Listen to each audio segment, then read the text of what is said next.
an amazing thing to be. You can just help people in a way that's very special.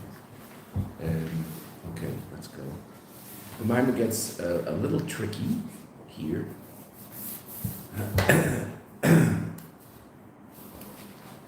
Rebbe explains the meaning of leis machshava tfisa beichlal, the idea of not being able to comprehend the Eibishter.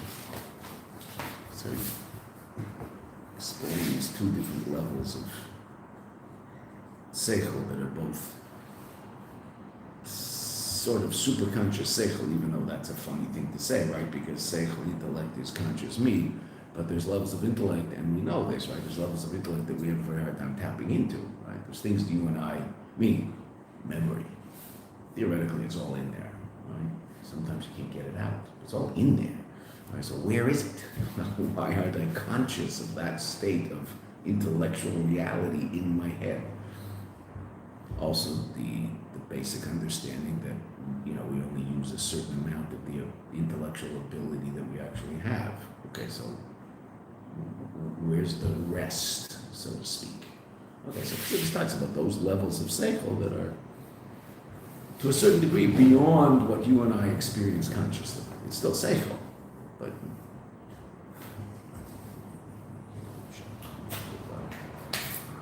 why do you put your hand on your head? Do it. just double covering to make a bracha. But a hand counts as double covering? If I'm covering my kippah, not my head. Right? My hand can't cover me, but it can cover my kippah, because it's not my kippah. I couldn't put my kippah on my kippah. That's actually why that's not considered a double covering, really, because it's all part of the same kippah. Oh, look, it's written there. So that's not considered a double covering. But yeah, I can put my hand on your head, because it's not you. It's not you. Right? Those are the beautiful pictures of soldiers standing like this all the time. Alright. There's often pictures, there's incredible videos over, different. I remember in Lebanon years ago, there was Lubavitcher from Bay Rosh Pina, who was very close to a certain gadood of soldiers.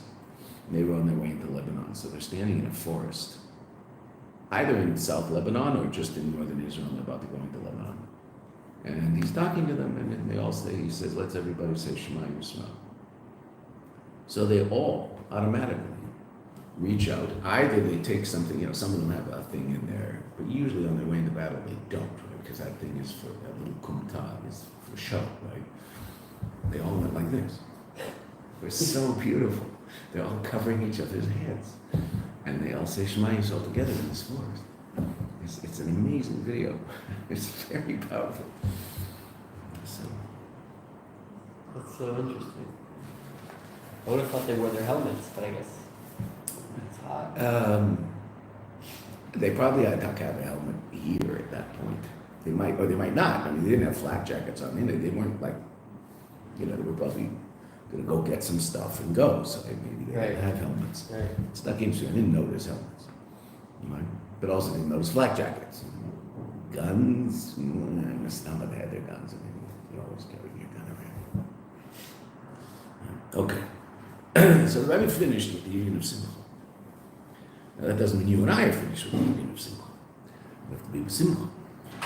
And it's an unveiled educator, as the Rambam said.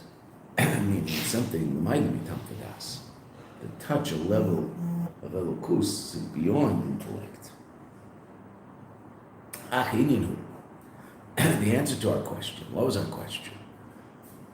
Our question was, according to Rashi, the pshat in the pasuk tachlis chochma tshuva meisim teilim. So the pshat, according to Rashi, is that the ultimate expression of intellect is with tshuva, meaning I've already somehow done something along the lines of what you and I will call tshuva. Now we don't know what that tshuva is, right? What does that mean? Okay, so that's what we'll explain. What is it that's necessary in order for our intellectual endeavors to be what they should really be? Okay, now when the Rebbe says that, obviously we're talking about Torah, and that's what we said in the Bible, because we said Tachlis Chochma. What does Tachlis Chochma mean? Chochma is Torah. Right? That's what we said in the first one. The Chachma hi Torah, ve'inyan tachlis Chachma tshuva ma'asim tovim. Right? And what's that? She'ikara shel Torah sheyeh ima tshuva ma'asim tovim. Not that it leads to, but with it, together, so to speak. So that means the tshuva has to be, so to speak, before I open the sefer, or as I'm opening the sefer.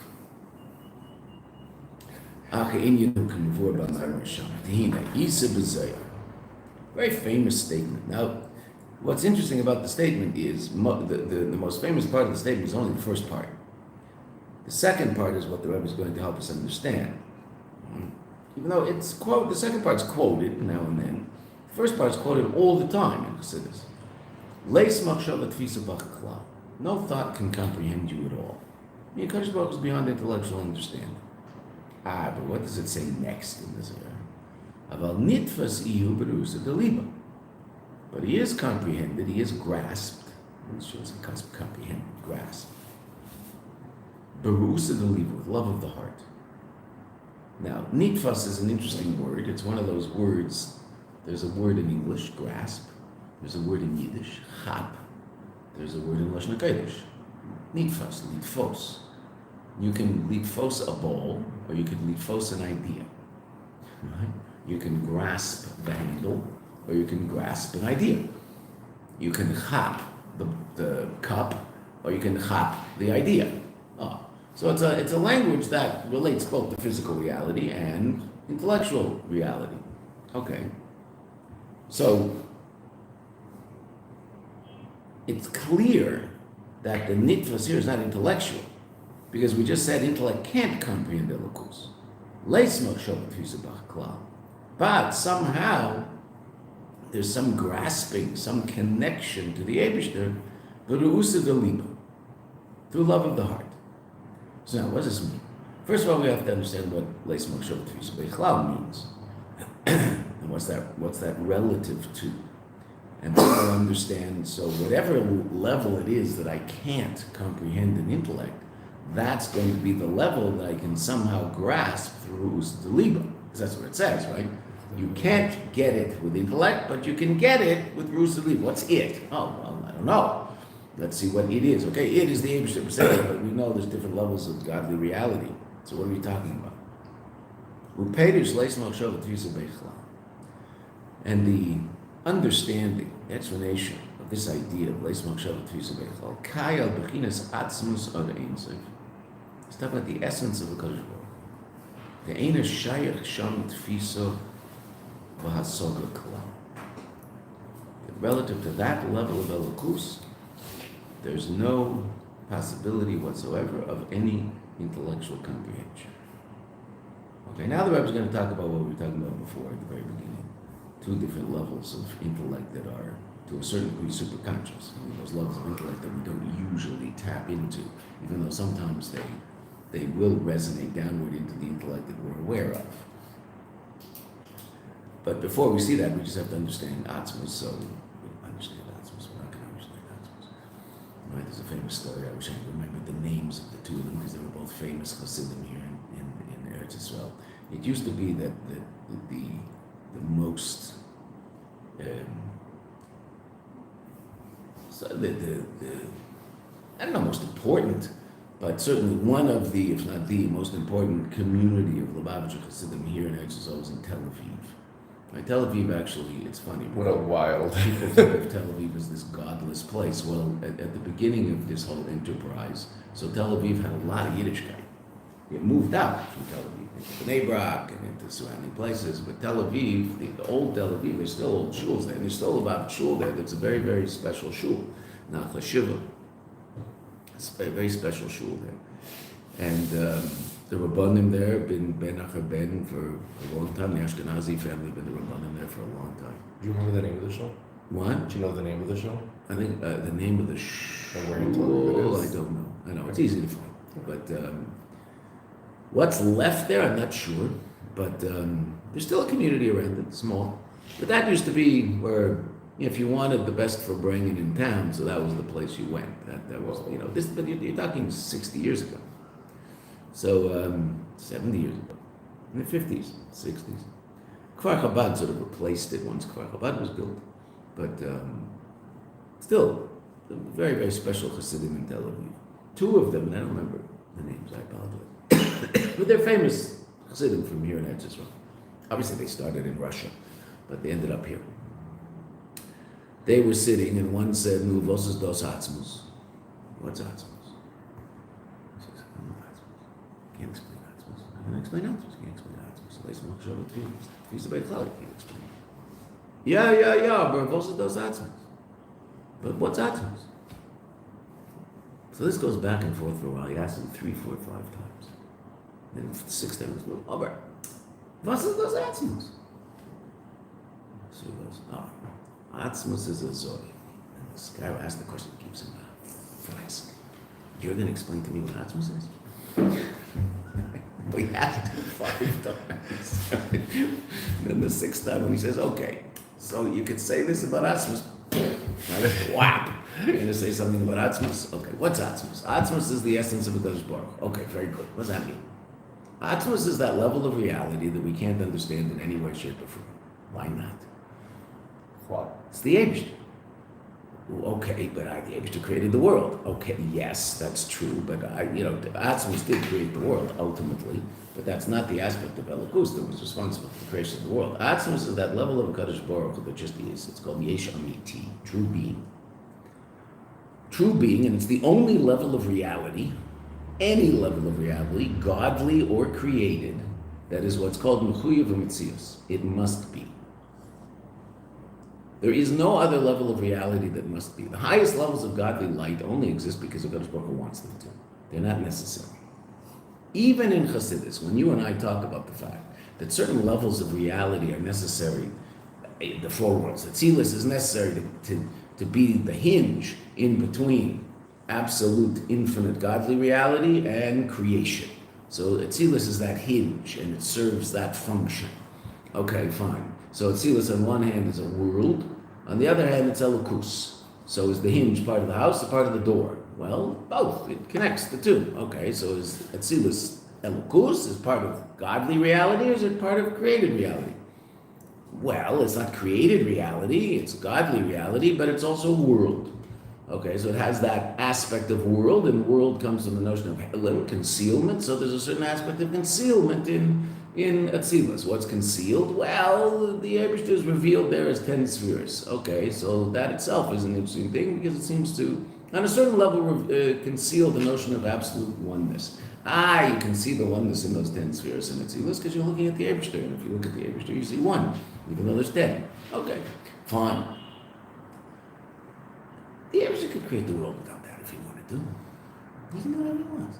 He doesn't need Atzilus. He doesn't need Elam Abriya. He doesn't need Elam Asiya, Yetzirah. All of those levels of reality, and the levels beyond, even the levels of Sevev, even the levels of infinite godly light, they only exist because the Kadosh Baruch Hu wants them to. So they're not absolutely necessary. Why does he want them to exist? I don't know. The general understanding is the Kadosh Baruch Hu created the world the way he created the world, so you and I have something to learn. Right? That if we're just atzmus to a slug with nothing in between, which is possible, the Eibishter can do whatever he wants. Don't say he can't do that, because then you're limiting him. He can do whatever he wants. Right? So atzmus could give birth to a slug, straight. No no tzimtzum, no kav, no rishima, nothing. Atzmus to the slug. What would that slug look like? I don't know. Would he look the same? Well, could the Eibishter make him look the same? Of course he can make him look the same. Don't limit the Eibishter. Okay. But then you and I would have nothing to do. Right? There'd be nothing to learn, nothing to talk about, nothing, okay. It's one of the reasons that people explain that the Eibishter created the world in such a way that you and I actually have something to learn about different levels of godly reality, and so you and I can actually involve ourselves in Elokus. Right? Now, people who don't learn Chassidus think it's all that, but it's all just completely beyond, and you can't talk about it, and you can't think about it because you'll never understand it. People who learn Chassidus always say, oh, they don't understand what they're learning. Well, that's a sure sign you never learned Chassidus. Because if a person did learn Chassidus, he'll understand it. Of course, you can understand the unbelievably sophisticated aspects of godly reality. Do I know exactly what they look like? Of course I don't know what they look like. I don't know what an angel looks like. How can I know what an angel looks like? He's not God. but he's metaphysical. I don't know what metaphysical reality looks like. Right? All I know is physical reality. That's the only thing I know. Why? 'Cause that's where I live. Okay. Is there a level of me that might be able to understand metaphysical reality? Yes, that's transcendent levels of my soul that I'm not in contact with so powerfully.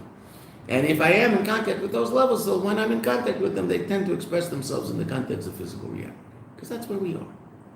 Okay. Well, and God wants it that way. We created this crazy place. Okay. Fine. So there's all these different levels of reality. But there's only one level of reality. I mean, basically, there's three levels of reality. Within the context of everything that's there, there's three different levels of reality. We'll start from the bottom. There's finite reality, which comes as a result of something called kalim, vessels, that allow light to express itself in a finite way. That finite might be metaphysical, or it might be physical. It's still finite. There's infinite reality. You and I call that light, and then there's something beyond both, which is the source of both, and that's called Etzem, the essence of the Kadosh Baruch Hu. As we said a number of times, Kadosh Baruch Hu is not infinite. Godly light is infinite, but Kadosh Baruch Hu is not infinite. Infinite is limited. Infinite's not finite. Which is not limited in any way, shape, or form. He can express himself in infinite, and he can express himself in finite. In Ein Sof, that's called Koyach HaBilti Gvul in Ein Sof, and Koyach HaGvul in Ein Sof. Those two levels. The power of limitation in Ein Sof, and the power beyond limitation in Ein Sof. So in English, we'll say infinite and finite, which are good words. They work really well. Maybe it's not infinite. Maybe it's beyond limitation. Excuse me, but he's not infinite. Because infinite's limited. Can't be finite. It's infinite. It's not finite. It's just not anything. Okay. Now, when you say that, what level of God are you talking about? Atzmos. Finite, infinite essence. Atzmos is not or. We talk about Atzmus ha'or. We'll talk about the essence of the light, which is a very powerful level of godly light. But that's not Atzmos. That's or. It's the essence of the infinite reality called or. And it's not or. I mean, it's called or. It's a mushroom. It's not or. Just energy. Godly reality. Energy. Existence. Atzmos, we can't talk about. We can't define it in any way, shape, or form. Can't call it infinite. Can't call it finite. We don't know what it is. We don't know what it isn't. We'll see that in a few lines in the mind. Where did Atzmos come from? It didn't come from anyone. It just is. Why does he exist? There's no reason for his existence. It just exists. What's his function? There's no function. It is. Well, where did he come from? Didn't. Well, when did he start? There's no start. It just is. Well, what do you mean just is? How did that happen? It didn't happen. It just is. Well, why is he there? It just is. There's no reason why he's there. Can't explain any of it. That's where Emunah kicks in, by the way. Right? Emunah is when you have real Emunah is about that level of eloquence. Believing God created the world. If you believe God created the world, so then you're something like someone who believes that when he gets in his car, it's going to drive. You don't believe that. You know that. Now, you can't prove that, but it's a perfectly reasonable assumption because every time you get in it, that's what happens. So you just assume that that's what's going to happen this time. So, Jake, when you and I were talking about medicine, right? Okay. So the medicine that the doctor provides, there's no proof that aspirin gets rid of a headache. But we all take it. Why? Well, because it's a reasonable assumption that it's going to get rid of it. The fact that it got rid of headaches 1,000,000 times in a row does not prove it's going to do it the 1,000,001st, but it's a pretty good assumption, so I'll take aspirin. Okay. So I can't prove anything. But within the context of the intellectual reality we live in, we can call something akin to a proof. Okay. So I get into my car not based on emunah that my brakes are going to work. I just had them checked last week. Why? Well, because if you can't stop, don't start, right? That's what I used to say when I was a kid. I don't know what they say now to get people to check their brakes. Right? Okay, fine. So So there's levels of godly reality that you're supposed to understand as clearly as the mechanic understands the car. It shouldn't be a muna. You shouldn't have a muna that HaKadosh Baruch Hu created the world. You should be able to explain very clearly how he created the world, because it's all in Chassidus. It's all there. Right? Maybe I'm not there yet. Okay, fine, but that's not a muna. The muna, that's knowledge. It's das. Know very, very, very well how the Yeshiva created the world. We can talk about it from Atzmus all the way down. What are the reasons? Give the different reasons in Chazal. Right? 3 basic reasons Chazal give as to why HaKadosh Baruch Hu created the world. The essential reasons, the reason Chassidus talks about all the time. He wants to get a timer for deRava. How did that happen? What? Should be able to talk about that. Same way you can talk about weather patterns in Athens, if you're interested in such things. Okay. And Muna is that which takes you to a place that is completely beyond us. Because a Muna, belief, is not what you have in something that you don't yet understand, which is how the world looks at it. The world says, you don't know, you just believe. And Muna is the power of the soul that allows you to connect to something beyond intellect. Intellect can't go there, but a Muna can. And ultimately, what level of that, of reality is that? It's called Atzmus. So Atzmus, leis machshavot yisbei chlal, that's what I'm just quoting. There's no thought that can comprehend Atzmus. I can't understand the Eibishter himself, mamish. Different levels of godly light, okay, I can understand how those levels of godly light somehow work within the context of this desire that the Eibishter had to create a world. Why did he have a desire to create a world? I don't know. He had a taiva for deRava. Why did he have a taiva for deRava? I haven't got a clue. That's why we call it a taiva. Right? That's why Chazal use the word taiva. What's a taiva? A taiva is something I can't explain rationally. You come in on a really, really hot Yerushalayim summer day, and you've been out jogging or working out in gun soccer, and you walk into the yeshiva, and you say, I have such a taiva for a cup of tea. A taiva for a cup of tea? Why do you want a cup of tea? If I wanted a cup of cold water, I get it. A cup of tea? He said, I don't know. I just had to, halfway through the run, I got this taiva for a nice hot cup of tea. Can't explain it at all. It doesn't make any sense. Oh, exactly. But the guy had a taiva for a cup of tea, so he's going to have a cup of tea. Right? On a cold winter day, I get it. I understand why you want a warm cup of tea. I might not understand why you have a taiva for ice cream.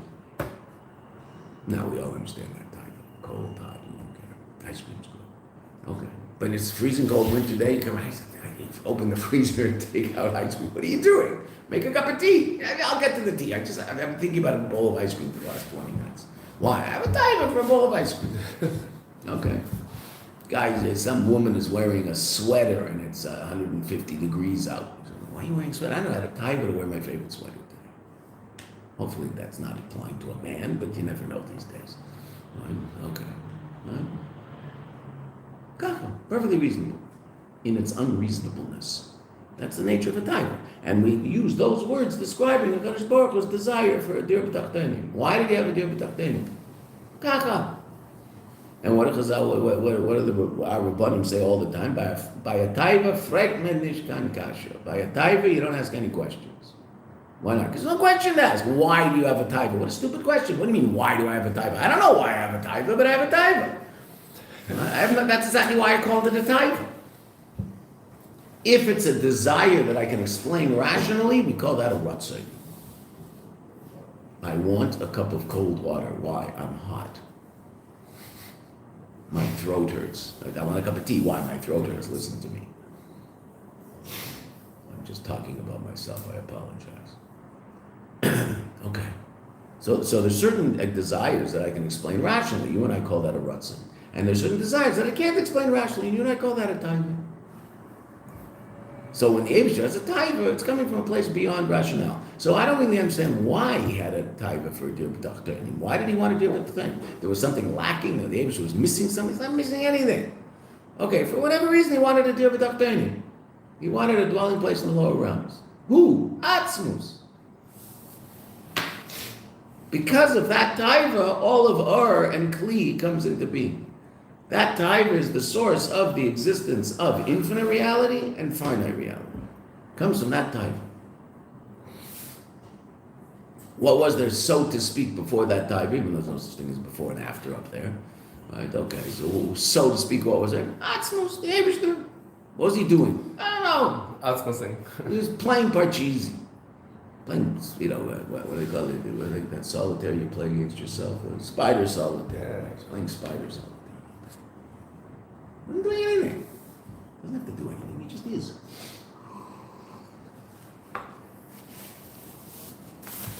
So that level of reality is completely beyond our understanding. What can we know? That it is. That's called Metzias. We can know about the existence of such a state of being. We're talking about it, aren't we? So we know there's such a being, state of being. What can't we know? The mahus of it. What is it? I can know that it is, but I don't know what it is. Seder? That's Atzmos. I'm going to say that. I say such a thing, I better get a fresh, no? Such a great story. Such an amazing story. What Chassidim are really all about from that story. Okay, Dehina. Isa b'zeh, leis machshava tvisa b'ach klal, aval nitvas iu berusad lib. Interesting enough, whatever level it is that we're talking about that thought can't comprehend, that level is grasped through something called berusad liba, whatever that is. Upedish, leis machshava tvisa b'ach klal, kayal b'chinas atzmus arein seif. Talking about the essence of the Kadosh Baruch Hu, the Eina Shayich Sham Tfisa V'Asoga Klal. There is no comprehension of that level at all. Again, the only thing we can comprehend is that it is, not what it is. Whereas other levels of reality, I might not know what it is, but I know what it isn't. Infinite reality, we're going to see that in the Mimer, in a couple of lines, or right now. Infinite reality. So how can I define infinite reality? Well, I can't define what it is, but I just say it's not what I experience called finite. I don't know what infinite is, but I know what it's not. I can't even say that about Atzmos, because Atzmos is not infinite. Well, very important point to understand. If I don't get that, I don't get anything in Chassidus. If I don't understand that God's not infinite. God the light is infinite. Himself is beyond infinite. That's why when the philosophers ask the question, how can an infinite God create a finite world? So they got it wrong. It's just a simple question. It's a question based on ignorance. There's such thing as an infinite God. You're right. That God that you believe in, who's infinite, who doesn't exist, that God can't create a finite world. But a God beyond infinite can somehow bring about the dance between infinite reality and finite reality. So he can bring about a situation where infinite light expresses itself through finite kelim, finite vessels. It's called creation. No problem. Why can he do that? What's the ability to do that? To say it in slightly different terms, he can take a reality called ayin and turn it into yesh. He can do what's called bria yesh mi ayin. Excuse me, a situation where he takes one state of reality and turns it into another state of reality. Which shouldn't be, because things give birth to themselves. They don't give birth to other things, they give birth to the same thing. Horses give birth to horses. A horse can't give birth to a cow. Right? Now, if chas v'shalom, someone bred a horse and a cow, so it's giving birth to a horse and a cow, or a half horse, half cow, whatever you. But it's not going to give birth to something new. Right? Why? Because that's not the way the world works. Oh, 100%. What is it that allows ayin to turn into yesh? Ayin can't give birth to yesh. Ayin can only give birth to ayin. Yesh can't come from ayin. A yesh can only come from yesh. How does ayin give birth to yesh? Koyach atzmos. A power beyond both. What can we all do? You can take a north pole and a north pole of a magnet, and since you're more powerful than both, you can push them together. Why? Well, you're beyond both. Your power is more powerful than the magnetic energy in these two magnets that you bought in the store. So it's no problem whatsoever for you, since you're transcendent of that level of power, to push them together and create a reality where two opposites can actually attract as opposed to repel. Naturally, they repel each other. You can overcome that. Now go to the university, to some lab in the university where they've got this magnet that if they don't control it, it'll take cars out of the parking lot and they'll start flying into the lab. Try to push that North Pole against that North Pole. Well, you can't do that. That's a little more powerful than you. Okay, but if you're more powerful than it, those ones we, the little silver and red ones that we all had when we were kids, that's not a problem. Okay, good. So, Atzmus can take ayin and yesh. No problem. Because Atzmus isn't ayin and isn't yesh. It's the source of both.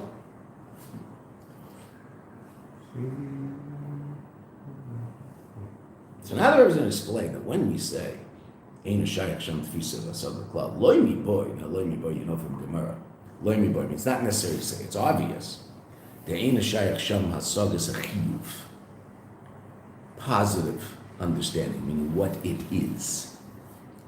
Loi Mi Boy, it's not necessary to say the Ein Shayach Sham, that it's not relevant to the level of Atzmus, to positive understanding, meaning what it is. Elo. Lumbang means it's not obvious? No, not necessary. Oh. Meaning it's obvious. It's not necessary. Leimi boy is a language that Gemara uses to say Leimi boy. It's not necessary to say as follows. I mean, it's obvious. Elo afilu, but even case B, the halacha will apply or won't apply, whatever it happens to be. Right? Say that's a Leimi boy in the Gemara. Leimi boy, da da da da da. Elo afilu, da da da da da. Rather, even this. Okay, that's how Leimi boy works.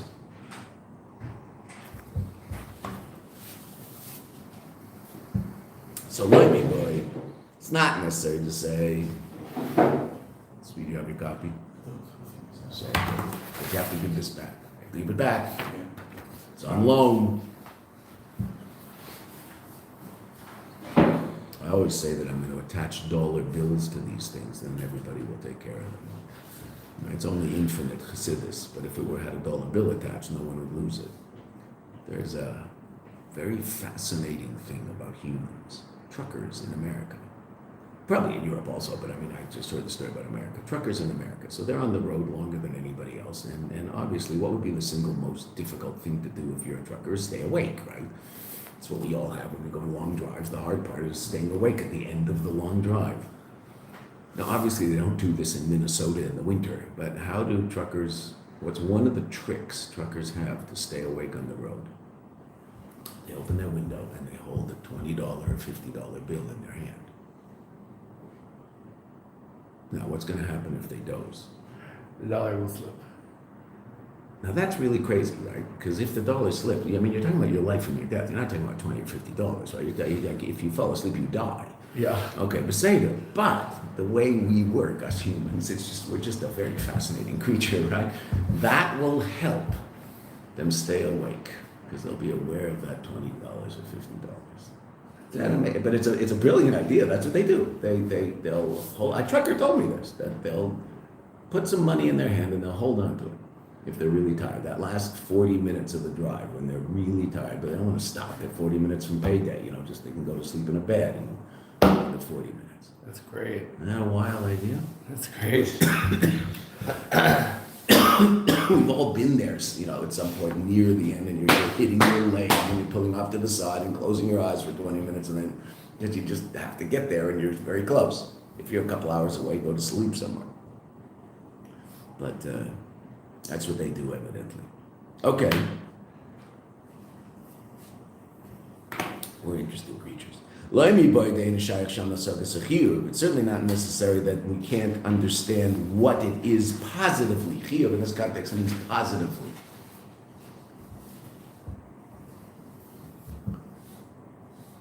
Elo she'ein sham gam, there isn't also hasogas ashlila, negative understanding. What's negative understanding? What it isn't. About what state of reality do we all have negative understanding? We talked about it. Atzmus? No understanding whatsoever, not even negative. Infinite reality. Describe infinite reality. Well, what did I just say about it? It's not finite. It's not finite. What is it? I don't know. I only know what it isn't. I can't describe what it is. I can describe what finite reality is. Describe this book. Well, okay, you can do a pretty good job describing the book. No one ever saw, this person never saw a book. Okay, you figure out how to describe a book. Describe an animal. Someone never saw this particular animal. Okay, it's sort of, it looks like a dog. You ever see a fox? Okay, it's sort of like a combination of a dog and a fox. It's a little bigger than the fox, a little smaller than a German Shepherd.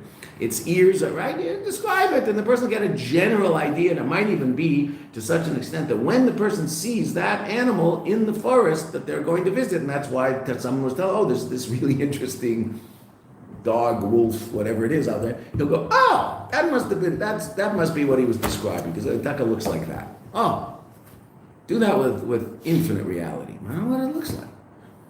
Right? Even metaphysical reality, I don't know what it looks like. Even though it's finite. I don't know what malachim look like. What are malachim according to the Rambam? Separate intelligences. Sichlim nigdolim. They're just like intelligence floating around. What does intelligence look like without a brain to hold it? I don't know. I don't know. Intelligence. The closest thing you and I get to experiencing something like that is a thought. We have these interesting things called thoughts. Don't weigh anything, don't smell, don't take up space. But they're part of our reality.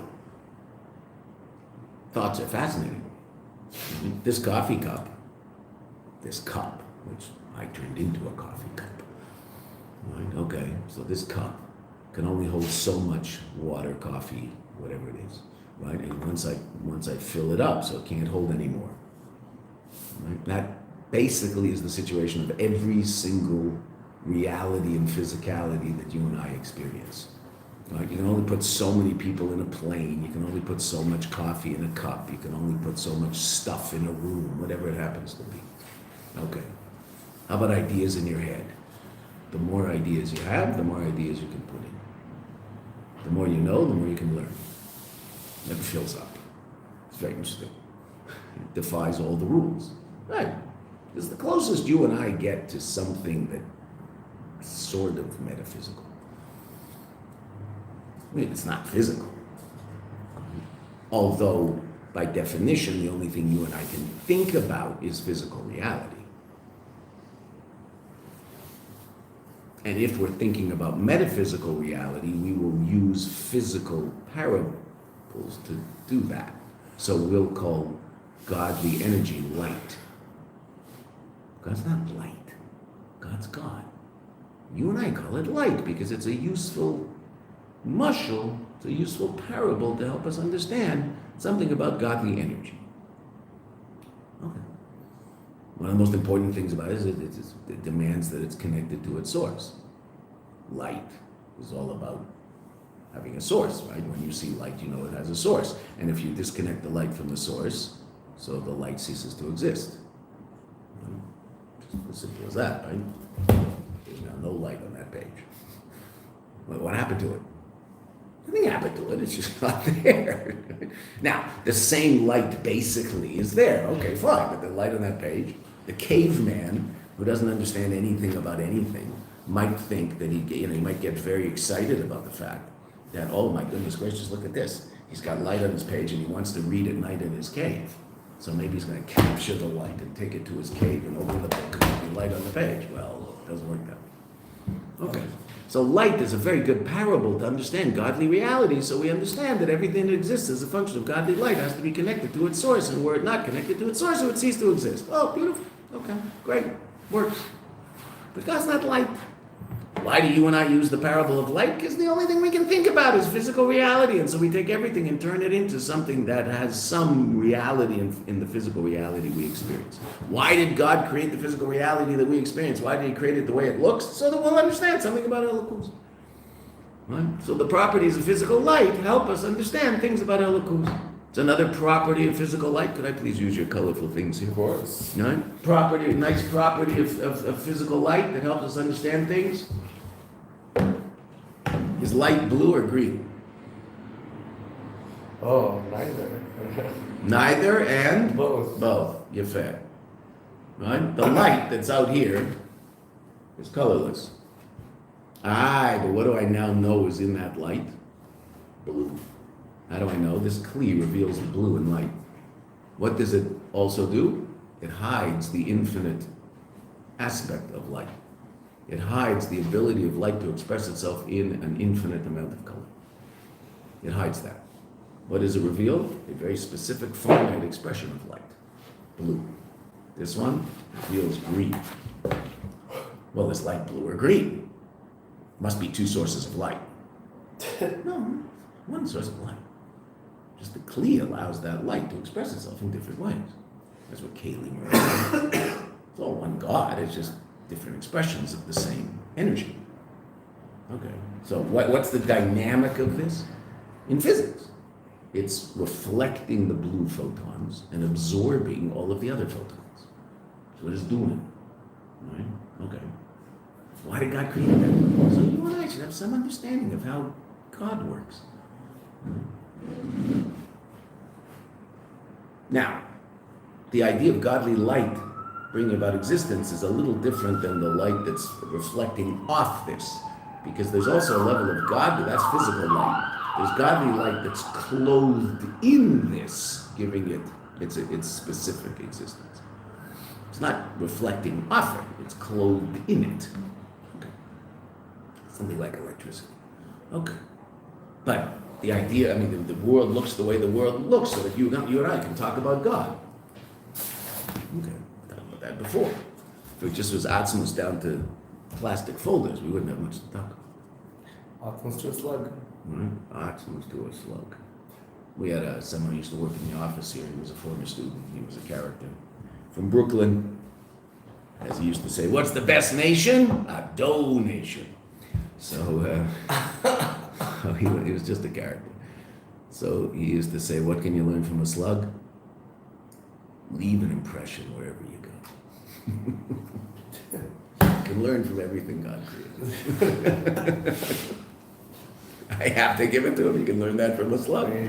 Okay? Seder. So there's also a saga shlilis. I don't know what it is, but I know what it isn't. Infinite reality. I can talk about it. I can talk about infinite godly light. What does that mean? It doesn't work the way the things that I experience work. It's infinite, it's not finite. I don't know what it is, but I know what it isn't. Even that level, I can't. Doesn't apply to Atzmus. Because there isn't anything Atzmus isn't. There isn't anything Atzmus is. The only thing it is isness. Yesh amiti, true being. Absolute isness. As we said before, it doesn't come from anywhere, has no purpose, has no function, just is. Nothing before it. The language used in Chassidus, mitziyusim as musa, its existence comes from itself. That can't be said about anything else. The highest levels of godly light all have a source in a higher level of godly light. The highest level of godly light has a source in Atzmus. So Atzmus allows itself to also be a ma'or, a luminary, from which emits or, which is not Atzmus. Sunlight is not sun. It's unbelievably powerfully connected to the sun. It's so powerfully connected to the sun that for all intents and purposes, it's indivisible from the sun, so that you and I will go, whoa, the sun's hot today. Which is a really stupid thing to say. What do you mean the sun's hot today? The sun's always hot. The sun didn't go up in temperature today because it happens to be mid-sifa. Right? The sun is hot all the time. Sunlight is very hot. And you might find that the sunlight here in Eretz Yisrael is hotter than the sunlight that you experience anywhere else, which is true. This part of the world, not just Eretz Yisrael, this part of the world, because of the angle, so sunlight is much more powerful here, and that's why when people come visit Eretz Yisrael, because those are the people we know, I assume it's the same when they go visit Egypt. When they come visit Eretz Yisrael and they go to the beach and they lay on the beach for 2 hours, they're burnt to a crisp. Whereas if they would go to a beach in LA or in Miami or in New York in the summertime and lay on the beach for 2 hours, they'd be fine. Even Mexico, right? They'd be fine. A little red. Here they're pashut, burnt to a crisp. Why? It's just a hotter sun. It's a more powerful, the light is more powerful. Not the sun, the light. But you and I will say, whoa, the sun's hot. Whoa, the sun's bright. Now, if we wanted to be serious, we'd say, boy, sunlight here is hot. Okay, but you don't talk that way. Because there's really no distinction between the light and its source. But in actuality, there is. The sun is not light. The sun is the sun. It's a bunch of gases densely packed together, burping away all the time, right? Okay, fine. What comes out of it? Heat and light. It's what's coming out, so to speak.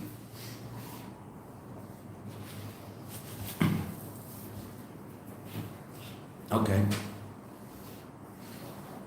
So sunlight, godly light, we can talk about it. The Eibishter himself, Etzem, what's to talk about? Now that I'm just going to explain those two levels that we were talking about at the very beginning of class, when you were the only person in the room. Now that I was said to God, not only that, the Yeshiva, not only do we not understand this in a positive way, or not understand this in a negative way. What's called hasagas hashlila, very important idea to know about. Right? Negative comprehension, meaning I can understand what it isn't, even though I can't understand what it is. That's a level of understanding. V'yasei the gama anocha sichlis. Anocha sichlis is something akin to an axiom. Ubechinas re'iyah de chokhmah. See the sight of chokhmah. What are these? These are two different levels of seichel.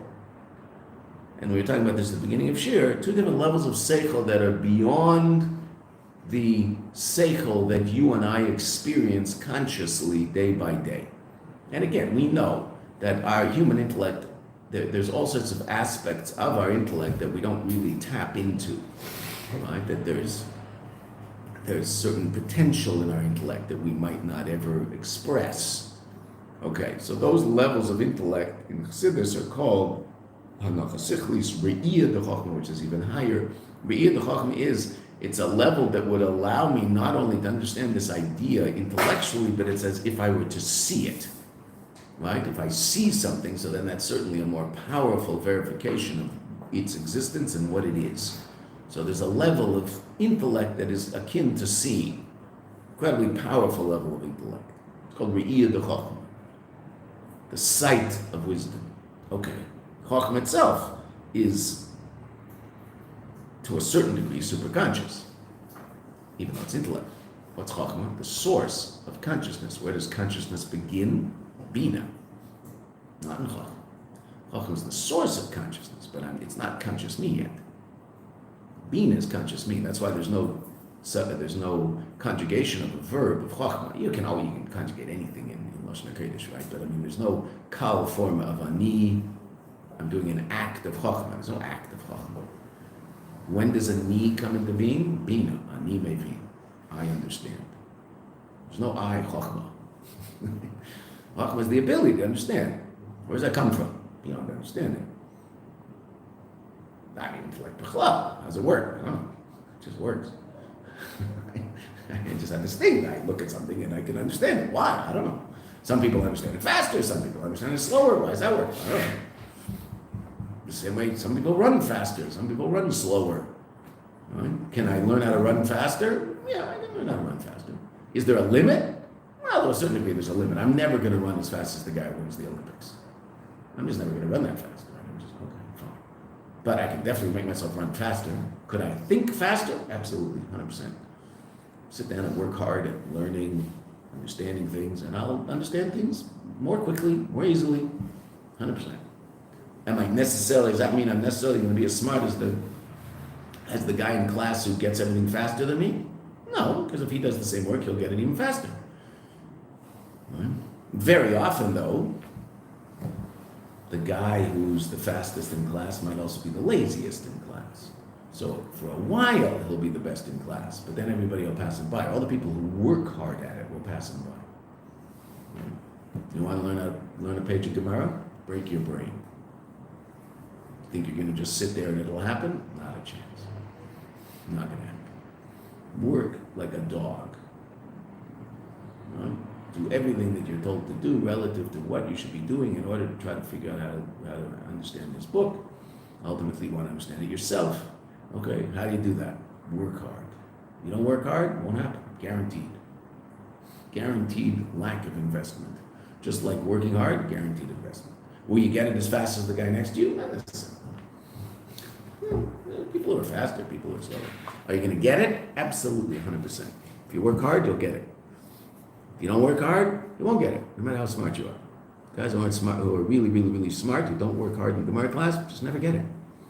The guys who aren't necessarily that smart, but they work hard, they get it. How long? Well, everybody's different. Everybody's different. But everybody gets it if they work hard. Right? It's a guaranteed investment. It's an amazing thing. But it's hard work. Right? So we can work on our intellect to understand things that we, at this point, don't understand. But there's going to be a certain limit. But even those levels of chachma, those internal levels of intellect, that usually we don't even touch, gam came in and teifsim atzmus yisbar. That also doesn't comprehend atzmus. Now the Rebbe is going to actually show this in the word machshava. Ki gam anacha sichlis, even that level of anacha sichlis, just the axiom, self-evident truth. U'bechinas re'iyah dechachma. Hu al yedesha teifis ve'eza geder, it comprehends a particular defined reality, ve'eza tayar, and some particular description of something, because that's the way intellect works. Shekol zeh, this whole idea, ain't a shak, but it's not shak to the essence of a Kadosh Baruch Hu. The essence of Kadosh Baruch Hu has no defined limits, no particular character. It's just absolute isness. Again, what's it called? Yesh amiti, true being. What's true being? True being is a level of reality that doesn't rely on anything else for its being. It just is. Mitziyusam and its existence is by virtue of itself. Everything else that you and I experience has a source in a higher level of reality that is a source of my being. Whatever my is. I'm a level of godly light, I'm a book. Whatever it is, doesn't matter. I'm a human being. Why do I exist? Because God's giving me existence. Right? The food I'm eating is giving me energy. I'm dependent on all sorts of other things for all sorts of stuff. I'm not self-sufficient. In existence or in maintaining that existence. In either of them. One of the reasons we're not self-sufficient in maintaining our existence is to help us understand that we're not self-sufficient in the essential existence itself. Why do I have to eat? I have to eat to remind myself that I'm not this self-powered battery that just exists by virtue of itself. That's not true. I have to eat an apple, and I get energy from the apple. What is it in the apple that gives me energy? The godly energy that's giving the apple existence now gives me existence. And without that, I stop existing. Okay, so too on a deeper level, the godly energy that's keeping me existent without the apple, just basic existence. Without that energy, I stop existing. It's not that chas v'shalom the person dies. They don't die, they just go poof. If they don't eat, they'll die. But if there's no godly energy giving them existence, so they don't die, they just disappear. Okay? Dying, what's dying mean? Dying means they go from one state to another state. They go from a physical state to a metaphysical state. Their neshama is now no longer clothed in their body. So the body dies, and the neshama doesn't die. But if the Abishah would decide, okay, this person no longer, boom, gone, finished, as if never there. Would there still be footprints in the snow? I guess. Because he was standing there a minute ago.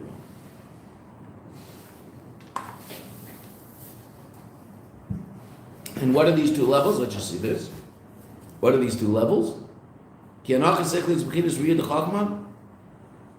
are yedei? Those are both yedei. Shetefes eze geder ve'eze teir.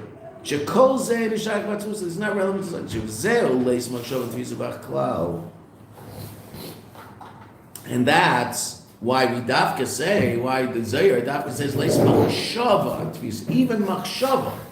It doesn't say leis sechel. It says machshava, because what's machshava? So machshava is going to be these two states of, so to speak, super conscious intellect, which are the most powerful expressions of our intellect.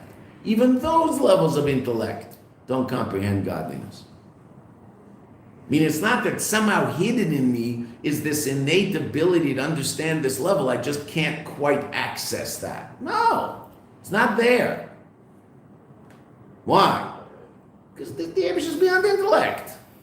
Intellect is not something that can comprehend him. Intellect is limited. Intellect is good at one thing and one thing only, understanding ideas. Intellect has a very hard time understanding emotions. Right? Why? Because intellect isn't about emotions. Intellect is about ideas. Now, if you've experienced the emotion and you're talking to someone else who experienced the emotion, you can put the emotion into words and talk about it with the person, and they'll probably have a good idea of what you're talking about. But you can't prove emotions in the laboratory. You can prove ideas, certain ideas. Depends on the type of idea, obviously, but there's certain ideas that you could prove in a laboratory. Big magnets. What? Big magnets. You can prove. Yeah, big magnets. Right? Okay. Fine. You can't prove emotions. We all believe in love. I hope. If you don't, your life is miserable. We all believe in love. Can I prove the existence of love? You can't prove the existence of love. It's not an idea, it's an emotion. It's not shy of the laboratories. Right? Oh, okay, what does that mean? Meaning it's not intellect, so it's not relevant to laboratories. Right? It's relevant to people experiencing it. So someone who's experienced love believes in love. It seems, I'm not sure, because obviously I haven't talked to everybody, but if you sort of look around at the world, it seems there's a lot of people who don't believe in love out there. Really? Yeah, it looks that way. Believe in what? Love. Yeah, for sure. Looks that way. Meaning, they talk about a lot, but they talk about, interesting enough, I mean, anybody who uses the phrase falling in love doesn't believe in love. They don't know what it is. I've never experienced it. Because you don't fall into it. What does that mean, falling into it? That's like you fall on the pavement and scratch yourself and smash your nose. Right? I'm on YouTube, I better be careful what I say, but I had a professor in college who was a really good guy. No, he was a special guy, not a Jewish guy, special guy. I used to love talking to him. He was just a really interesting person. He taught me a lot. Just a really interesting person. And he used to always talk about, these people, they talk about falling in love. It's not falling in love, it's falling through love. They fall in one end and out the other. They just fall right through it. Right? This is 50 years ago. He said this, right? It's not like everybody made up the idiocy now. So it's in movies. What? So it's in movies. So if that's what I think love is, so then I'm probably missing the boat. Right? Okay. So, but who does believe in love? Someone who's experienced it. Right? How do I know how love works? Well, hopefully I was shown it. So therefore I can show it to someone else because I'm aware of how it works. So hopefully my parents showed me love, and then I can somehow understand what that is, though I don't understand it fully until I become a parent. And once I become a parent, so then I'll appreciate what their feelings for me truly are, because now I have those feelings for another being. And that's when you start apologizing to your parents for being such a jerk. Aww. That's why La Halacha, Rosh Hashanah, Yom Kippur, who's supposed to daven from the Amud, someone with children. L'chachila. I mean, sometimes you can't do that, so fine, you bring a bach or whatever, but it's supposed to be someone with children. Why? Because they understand what love is, so they can understand how HaKadosh Baruch Hu loves us. It's like a parent is willing to forgive a child. So God's willing to forgive us. Who can appreciate that? A parent. I remember, I'll never forget, with our first kid. She's turning, I think, 42 or something, the old lady. So, it's frightening. So she was this little pitzel. My mother came to help us out. Mothers come and help out daughters and daughters-in-law with all, the beginning of it all, because you don't really know what you're doing. You do your best. So sitting holding this little kid, and it's an incredibly powerful experience that Bezrat Hashem you will all experience many times, and it can't be described. It's just something that you might think, okay, I guess it's like this, and then it happens. And it's just a very powerful experience. So I was holding this little pitzel, and I said to my mother, Ma, you love me like I love her? So she says, yeah. So it's quiet. So I look at her, I'm sorry. And she burst out laughing. It's all right, don't worry about it. It's just the way it is. Don't worry about it. My mother brought up 4 children in the 60s. Can you imagine how nerve-wracking that was? She told us later, I never knew this while it was happening, but once I was an adult, married myself, she said, I never knew when I was going to open the door and it would be one of you standing next to a policeman. That's what it was like bringing up kids in the 60s. Why? Everybody was breaking the law all the time. Right? So, just a rather nerve-wracking situation for parents, right? So, Radical hippies. whatever. I didn't think Rabbi Kaplan was radical. No, I was the straightest kid in class. Yes, sir. Right? Those kids probably didn't do what you guys are doing. Some of you completely change your life by virtue of deciding that maybe there's something completely different than what they're telling you. You can't, I mean, if you listen to what they say, then you're going to say, okay, they're telling me the truth. Well, it was blatantly obvious to all of us. This is one thing that we all had in common. They're not telling us the truth. The stuff they're selling us is a luxury. What is the truth? Don't know. But it's definitely not what they're selling us. This, North American dream. That's just not it. What is it? I don't know. And that's the whole generation was looking for that and doing the stupidest things in the world. It's absolute stupid stuff. I mean, really stupid stuff. Okay, say that. But some of those people got lucky and ended up in, finding something that's actually true. Some other people didn't. So then they just became lawyers and had pools in their backyard. So they just came from, okay, let's just bite the bullet and be rich. Okay, what can I do with this degree I have in medieval philosophy? I can go into law school. Okay, so I'll go to law school. That was the only school you could go to. You could become a doctor, you have to go study another 4 years of real information in college. Can't do that. I don't want to do that. Okay, I'll become a lawyer. So they became rich lawyers. I had a brother who, he was a Rav. He was on Shlichus in Diego, and he was interested in how law school works. So he went to law school at night. He just wanted to see, what it was like. So he went to law school at night while he was running a Chabad house. And he went for 1 year just to see. So he said that one of the best lecturers, the first lecture, he stood up and he said, there are 3 different groups of people in this room. There are A students, B students, and C students. The A students are going to be law professors. The B students are going to be judges. The C students are going to be rich. That's what he said. There you go. You want to be rich? Don't be a judge. It's not going to get rich being a judge. You're not going to get rich being a law professor. You'll be rich being a lawyer. That was his line. It's a great line. Okay. But my brother didn't stay. Baruch Hashem. Okay. So let's just go a little further in the Mimer and we'll pick up tomorrow. We have 2 days. What's today? Wednesday?